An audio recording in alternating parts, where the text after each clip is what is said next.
Assalamualaikum warahmatullahi wabarakatuh. Selamat jumpa pemirsa. Bagaimana kabar Anda hari ini? Saya doakan semoga kita semua sehat selalu dan berbahagia.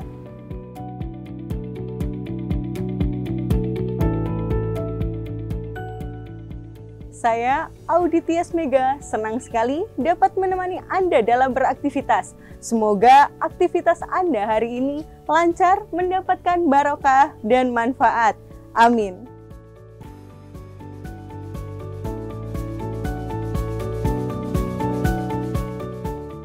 Baiklah pemirsa, Mimbar TV hari ini akan kami sajikan untuk Anda dan kami siapkan berbagai program menarik.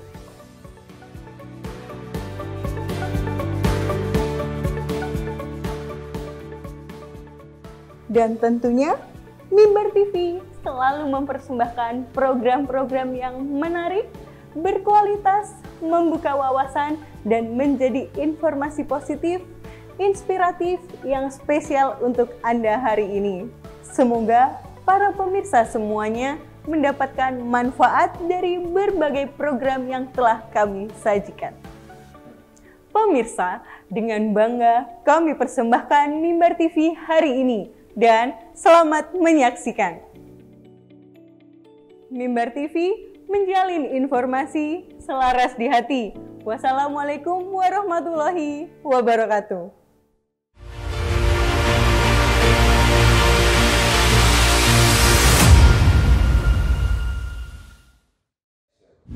Assalamualaikum warahmatullahi wabarakatuh. Saya Dr. Muhammad As'adul Anam, Kepala Bidang Pendidikan Diniyah dan Pondok Pesantren Kambil Kementerian Agama Jawa Timur. Di era teknologi informasi saat ini, bahwa apa yang kita lakukan tidak bisa kemudian hanya dinikmati oleh kita sendiri. Maka kita perlu untuk menyampaikan yang lain. Salah satu upaya itu adalah Mimbar TV ini untuk bisa menyampaikan kepada khalayak ramai terkait dengan kegiatan-kegiatan yang ada di Kanwil Kemenang Jawa Timur. Khususnya kami berharap nanti ada sinergi dengan pendidikan diniyah dan pondok pesantren. Karena banyak hal yang kemudian perlu disampaikan kepada masyarakat ataupun informasi disampaikan kepada masyarakat terkait dengan pendidikan yang ada di pesantren. Oleh karena itu, saya selaku Kepala Bidang mendukung kegiatan yang ada di Mimbar TV ataupun berkontribusi terhadap pengisian acara yang ada di Mimbar TV. Terima kasih Mimbar TV. Selamat berkarya dan semoga selalu berada di hati pemirsa. Demikian, wassalamualaikum warahmatullahi wabarakatuh.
adanya beberapa kejadian kekerasan di pesantren. Begitu? Tidak hanya kekerasan fisik, tapi juga bullying, tapi juga kekerasan seksual. Oh. Nah ini kan sangat mengkhawatirkan untuk dunia pesantren itu. Kenapa? Sebagai sebuah lembaga yang memiliki garansi terkait dengan akhlakul karimah, kenapa di sana justru terjadi kekerasan itu? Peristiwa-peristiwa yang sebetulnya itu tidak perlu terjadi, tidak harus terjadi di sana. Ya ini. Oleh karena itulah maka pemerintah dalam ini Kementerian Agama ini menggagas untuk juga menciptakan satu lingkungan yang dimana lingkungan tersebut memberikan perasaan aman, nyaman, kemudian tumbuh kembang anak tidak terganggu, baik itu secara fisik maupun psikologis, tapi juga mereka bisa menjalankan ibadah dengan khusyuk, juga bisa berkreasi seperti itu. Dan berprestasi tentunya. Betul. Iya. Tadi dibahas, Bapak sempat menyinggung bahwa alasan salah satunya adalah ada beberapa problem begitu ya, ada beberapa permasalahan. Kira-kira sejauh mana permasalahan yang ada di lingkungan pesantren itu, Bapak? Sebenarnya kalau dihitung dari persentase itu tidak sampai 1%.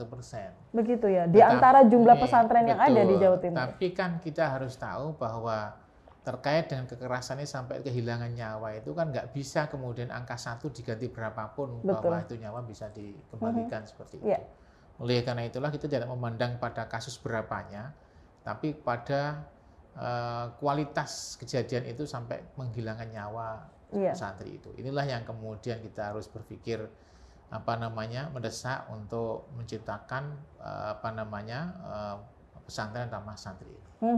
Berarti memang harus ada beberapa hal-hal yang didesain di dalam lingkungan pesantren itu yang membuat anak itu betul-betul harus nyaman dan merasa bahwa keamanannya betul-betul terjamin, begitu ya Bapak? Ya, jadi begini, pesantren yang kemudian menjadi sebuah lembaga pendidikan tertua di negeri ini, maka tidak bisa dikelola dengan menggunakan model-model zaman dulu. Artinya bahwa orang tua datang ke pesantren menitipkan anaknya, sudah terserah apa kata Pak Kiai. Jadi seperti laundry begitu. Tidak bisa seperti itu. Kenapa tidak bisa seperti itu? Bahkan banyak di antara orang tua wali santri ini kemudian meminta sarana ke pesantren itu sesuai dengan standar anaknya di rumah, harus begini. Ya, dan pulang dari pesantren outputnya harus sesuai dengan keinginan orang tua, begitu ya. Oleh karena itulah maka di situ dibutuhkan sebuah manajemen yang tidak hanya dikelola seperti dulu. Ada sebuah manajemen baru yang kemudian melibatkan banyak pihak. Ini artinya bahwa tumbuh kembang santri harus diawasi, maka pesantren harus bekerjasama dengan puskesmas. Tumbuh kembang santri terkait dengan bagaimana mereka membangun cita-cita ke depan, maka dibutuhkan contoh-contoh lain dari institusi itu. Para alumni apakah selalu jadi kiai? Alumni pesantren tidak. Mereka harus diajari bagaimana menjadi seorang pengusaha yang bagus. Kalau kemudian mereka ke politik harus menjadi politik yang bagus, tidak kemudian politisi yang yang selama ini masyarakat gambarkan seperti itu. Oleh karena itulah hal-hal ini yang kemudian harus diketahui oleh pesantren bahwa tidak cukup seorang pengasuh saja dan beberapa ustadz yang kemudian di situ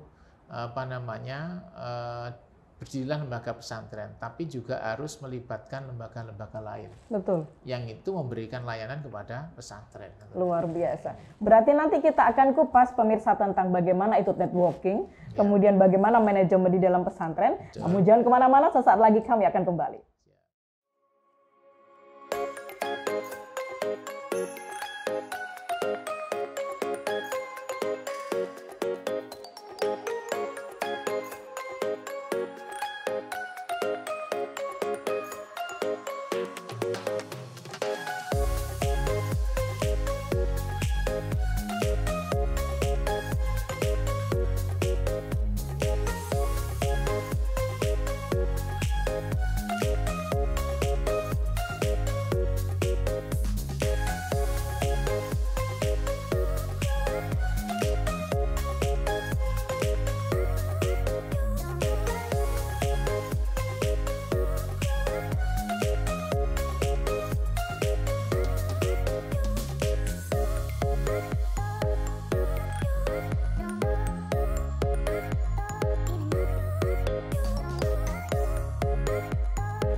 Assalamualaikum warahmatullahi wabarakatuh. Saya Trianto, yaitu Ketua Tim Kerja pada Pesantren dan Pendidikan Kesetaraan pada bidang pendidikan diniyah dan pondok pesantren Kantor Wilayah Kementerian Agama Provinsi Jawa Timur. Sekali lagi saya mengatakan luar biasa satu hal yang saya pahami terkait dengan Mimbar TV.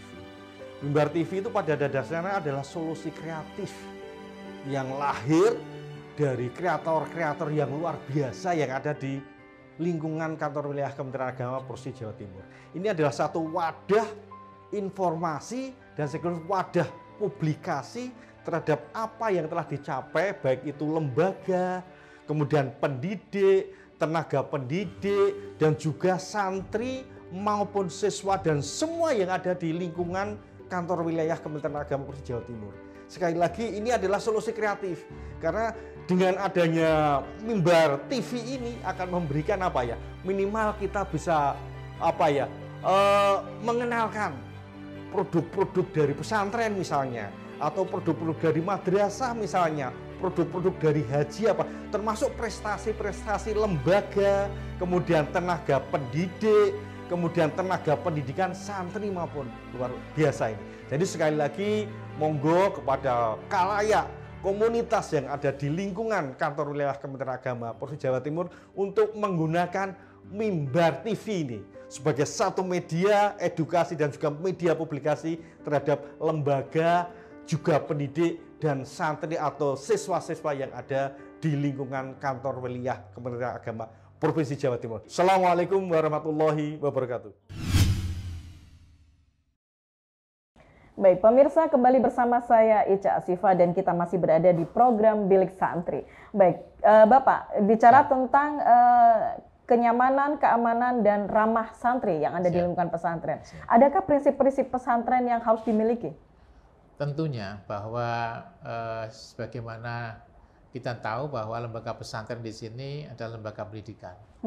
Oleh karena itu, anak-anak yang ada di sana yang sedang belajar di sini harus memiliki perlindungan yang mana itu menjadi prinsip pesantren ramah anak.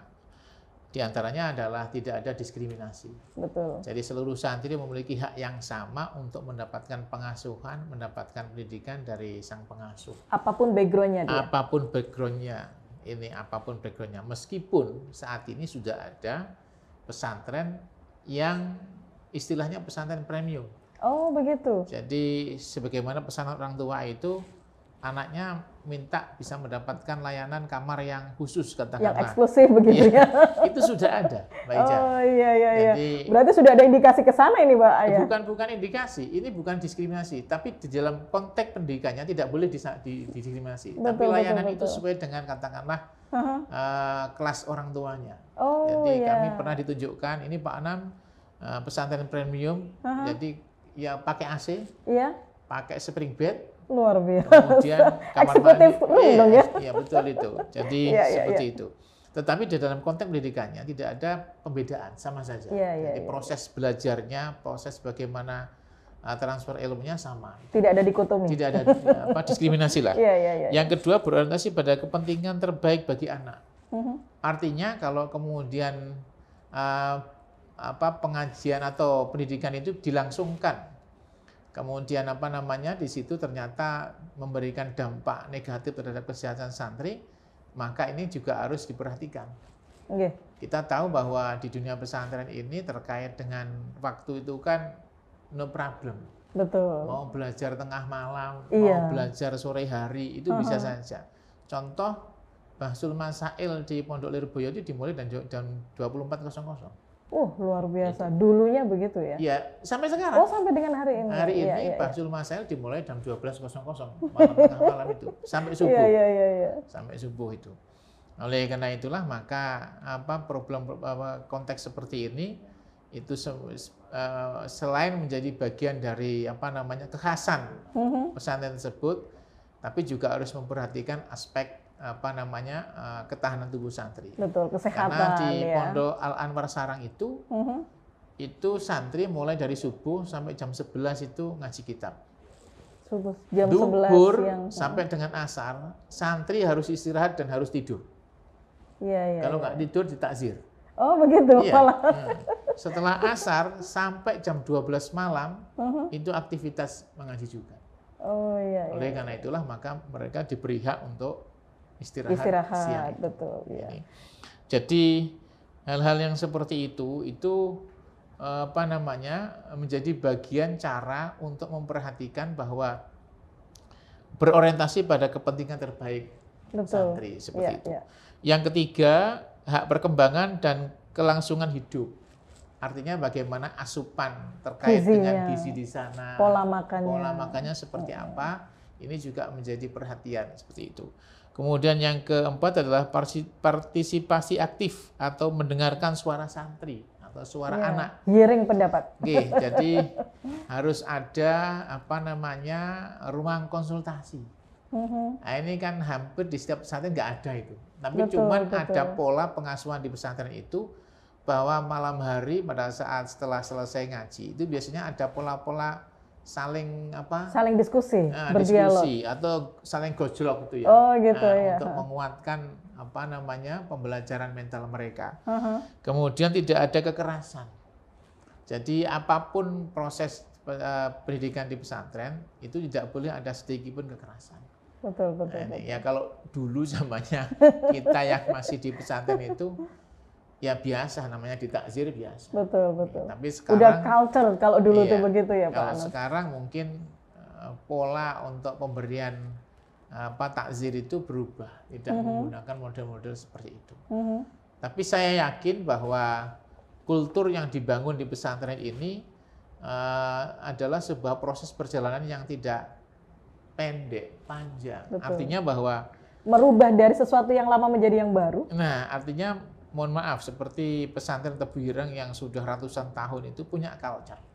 Nah, culture inilah yang kemudian dipakai sebagai bagian dari cara untuk mendidik santri bahwa karakter pesantren Tebu Ireng itu seperti ini. Ya. Kemudian di Sidogiri yang ratusan tahun dan ribuan santri itu culture di Sidogiri itu seperti ini. Nah, ini seperti itu. Oleh karena itu justru problem-problem kekerasan ini banyak muncul di pesantren-pesantren yang relatif baru. Oh, begitu justru ya. Masih puluhan tahun. Yang ratusan tahun tuh Aman-aman nggak saja ada, begitu. nggak ada. Ya karena sudah punya karakter tadi itu. Iya, iya, iya. Ini oleh karena itulah artinya bahwa prinsip-prinsip ini sudah diterapkan di pesantren-pesantren yang sudah ratusan tahun. Iya. Nah, sementara pesantren yang baru di sini yang relatif masih mencari bentuk dan mencari karakter di sana, ini relatif itu yang ada masalah. Betul. Berarti harus ada indikator-indikator penunjang itu, Bapak? Ya, sebenarnya bukan indikator penunjang, tapi menjadi indikator-indikator terkait dengan pelaksanaan moderasi terkait dengan pelaksanaan pesantren ramah santri itu seperti apa. Nanti indikatornya, ini kita bisa bincangkan. Oke, baik pemirsa jangan kemana-mana, akan sangat ada perbincangan yang menarik lagi tentang bagaimana sih pola pesantren yang ramah santri. Jangan kemana-mana, tetaplah sesaat bersama kami.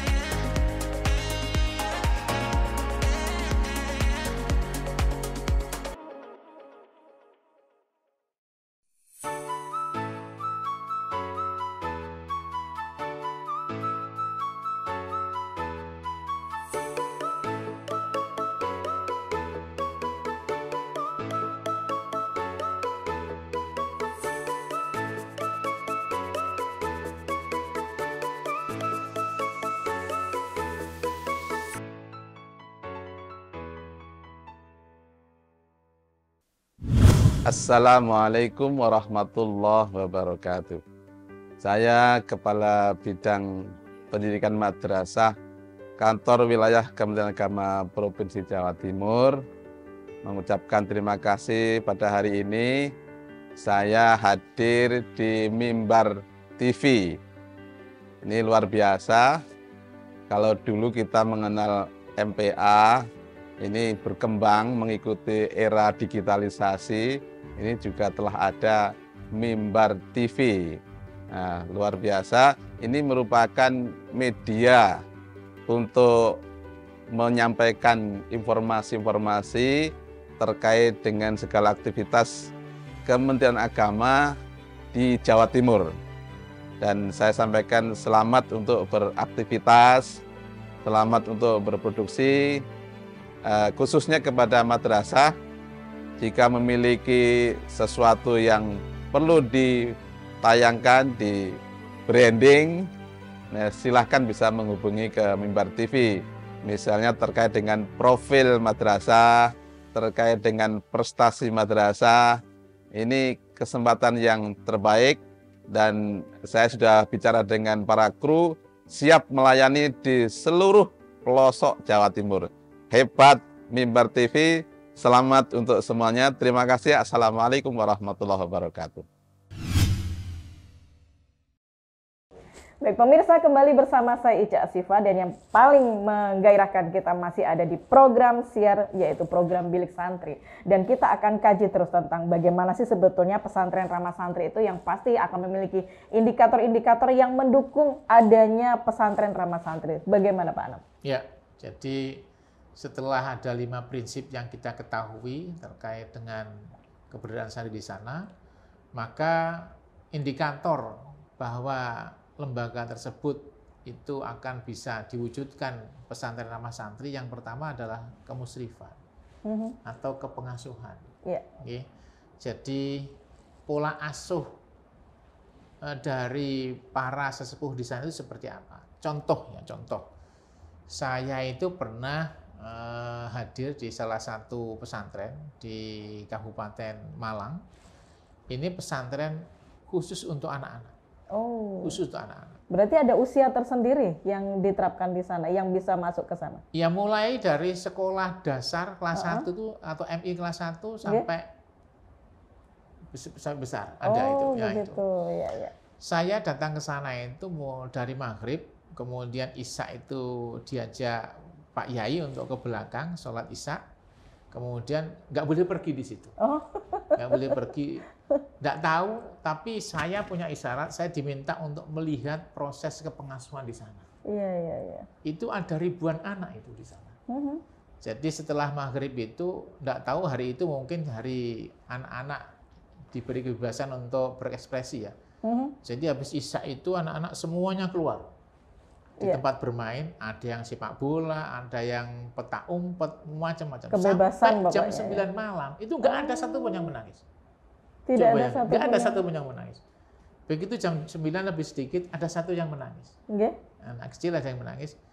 Setelah itu ada kakak asuhnya mungkin yang lebih besar dari dia itu,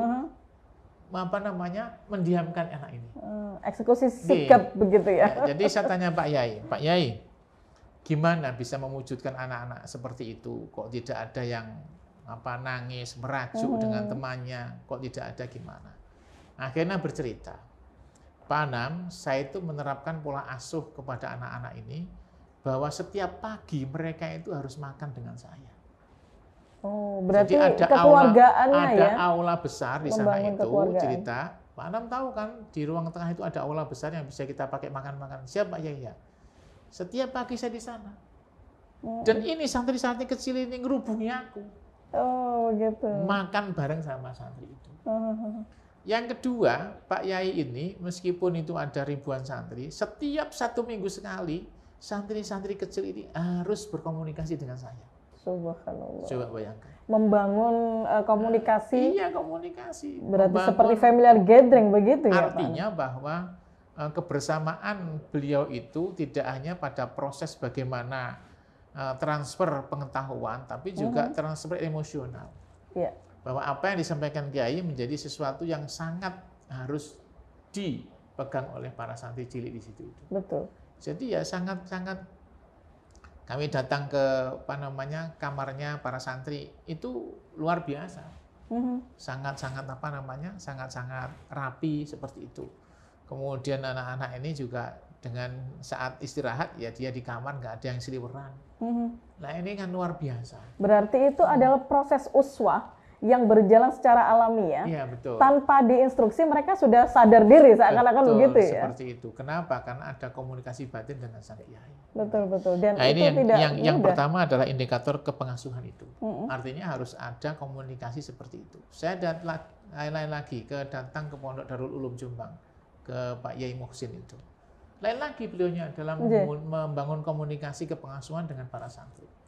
Karena anak-anak sudah SMA, sudah aliyah, maka polanya berbeda. Nah ini, beliau juga menceritakan ke kami seperti ini, Pak. Nah, model-model kepengasuhan seperti itulah yang kemudian menjadi indikator adanya pesantren ramah anak. Yang kedua adalah kurikulum dan proses pembelajaran.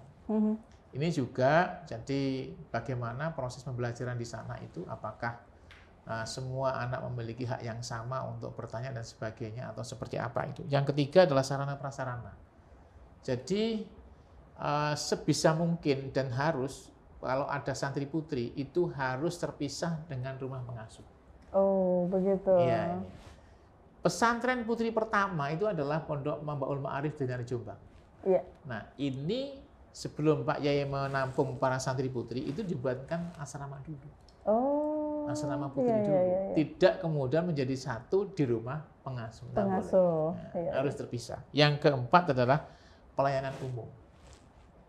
Artinya terkait dengan makan, kemudian layanan akomodatif lah. Itu seperti apa? Katakanlah sekarang kamar mandinya rasionya tercukupi tidak, kemudian WC-nya tercukupi tidak rasionya seperti itu. Ini juga harus difikirkan. Dengan jumlah santri yang Betul, ada di lokasi ya. Oleh karena itulah, kalau itu semua terpenuhi indikator 4 tadi itu, kepengasuhan, kemudian kurikulum, kemudian sarana prasarana dan pelayanan umum ini ada, saya yakin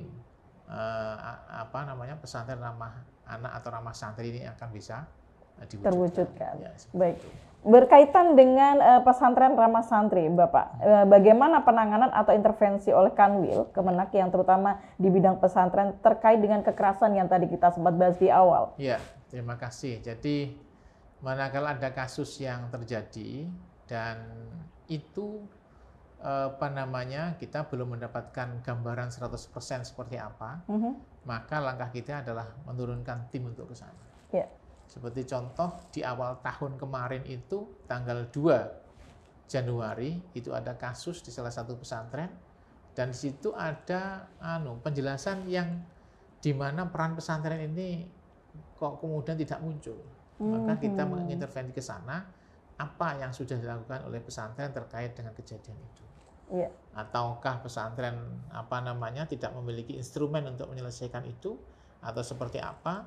Nah, ini yang kemudian kita berharap bahwa pesantren tidak bisa kemudian satu dikelola seperti dulu, tapi juga saat ini harus dilibatkan pihak-pihak lain terkait dengan hak-hak para santri ataupun peserta didik yang ada di pesantren. Baik. Terakhir ini Bapak, di segmen kita kali ini, apa saja sebetulnya kebijakan-kebijakan konkret dari Pontren untuk pondok pesantren? Jadi kita sudah membangun komunikasi dengan beberapa pihak. Yang pertama adalah dengan UNICEF. UNICEF ini ada 3 kabupaten yang diintervensi. 1 Kabupaten Trenggalek, itu terkait dengan kekerasan seksual. 2 di Kabupaten Lumajang terkait dengan hak anak terhadap pendidikan, karena banyak anak yang dipekerjakan di usia anak-anak itu. Oh, begitu. Ini diintervensi oleh UNICEF. Yang ketiga itu di Kota Malang terkait dengan bullying di lembaga pendidikan keagamaan. Yeah. Nah, ini sudah terselesaikan. Jadi yang di mana Trenggalek itu menggunakan bilik konsultasi. Jadi di pesantren ada bilik konsultasi. Kemudian di Lumajang itu kita selesaikan dengan menggunakan model pendidikan PKPPS. Artinya bahwa anak tetap bisa bekerja, tapi sore harinya bisa digunakan waktu untuk belajar. Yang ketiga terkait dengan bullying yang ada di Kota Malang. Ini bagaimana dibangun suasana ramah di lembaga tersebut. Itu. Kemudian yang kedua, kita sudah membangun komunikasi dengan RMI, Rabita Ma'ahid Islami, salah satu lembaga pesantren yang dimiliki oleh Nahdlatul Ulama Jawa Timur, itu kita bekerja sama di sana membangun komitmen untuk deklarasi pesantren ramah santri. Begitu ya? Ya, itu sudah. Dan kemudian ini kita wujudkan dengan pelatihan yang kita sinergikan dengan DPRD Jawa Timur. Iya. Jadi di 7 Wilker Jawa Timur ini dibuat pelatihan, masing-masing titik ada 100 lembaga pesantren yang dilatih untuk menjadi satgas ramah santri. Betul. Nah, ini. Untuk bisa menjaga keamanan dan sebagainya, betul, stabilitasnya menjaga ramah ya. santri. Ini sudah kita lakukan seperti itu. Kemudian yang keempat itu adalah kerjasama dengan Kementerian Agama Pusat. Kita mensosialisasikan tidak hanya kepada pengasuh, tapi juga kepada para santri. Iya. Bahwa bagaimana santri itu bisa nyaman, aman, bisa berkreasi, berprestasi, manakala mereka berpendidikan di pesantren. Jadi satu kali Zoom meeting itu diikuti oleh 1.000 peserta. Oh, luar biasa. Nah, ini sudah beberapa kali di Jawa Timur dilakukan. Akan tetapi upaya yang kita lakukan ini masih sangat jauh dari rasio keberadaan santri di Jawa Timur, karena Jawa Timur sekarang memiliki 1 juta lebih santri. Luar biasa. Kemudian pesantrennya 7.000 lebih pesantren yang masuk dashboard EMIS. Baik Bapak, di perjumpaan terakhir kita di kesempatan edisi hari ini, adakah closing statement dari panjenengan untuk pemirsa yang ada di rumah dimanapun berada? Ya, terima kasih Bapak Ibu sekalian, bahwa kita tahu kejadian-kejadian yang di pesantren ini ada. Namun demikian bahwa kejadian itu dari sisi rasio masih sangat kecil sekali. Artinya bahwa kalau dihitung rasio memang sangat kecil, tetapi kita sangat memperhatikan aspek-aspek kejadian di sana. Yang ingin kami sampaikan adalah orang tua untuk tidak ragu, tetap menyekolahkan, menitipkan anaknya di pesantren. Karena lembaga ini sampai saat ini masih tetap mampu untuk memberikan garansi pendidikan akhlakul karimah yang terbaik. Oleh karena itu pesan kami kepada orang tua untuk tidak ragu menitipkan atau meletakkan anaknya untuk dididik di pesantren. Saya kira itu, terima kasih dan mohon maaf pada semuanya. Nah, terima kasih Mbak Siva. Sama-sama Bapak. Betul, luar biasa. Matur nuwun Bapak rawuhnya siap. di studio kita kali ini. Luar biasa pemirsa, yang ini sangat-sangat progres untuk bisa kita cermati bersama bahwa pesantren ramah santri ini memang layak untuk bisa ditumbuh kembangkan di wilayah pesantren kita, yang pasti bagaimana bisa mendapatkan anak-anak santri kita untuk bisa belajar secara nyaman dan beribadah juga secara teratur, dan yang pasti mereka akan menjadi output orang-orang yang memiliki akhlakul karimah. Matur nuwun Bapak atas rawuhnya, dan kita akan tetap bersama di channel Mimbar TV yang pasti akan memberikan yang terbaik untuk Anda. Saya Ica Asifa, Assalamualaikum warahmatullahi wabarakatuh. Waalaikumsalam warahmatullahi wabarakatuh.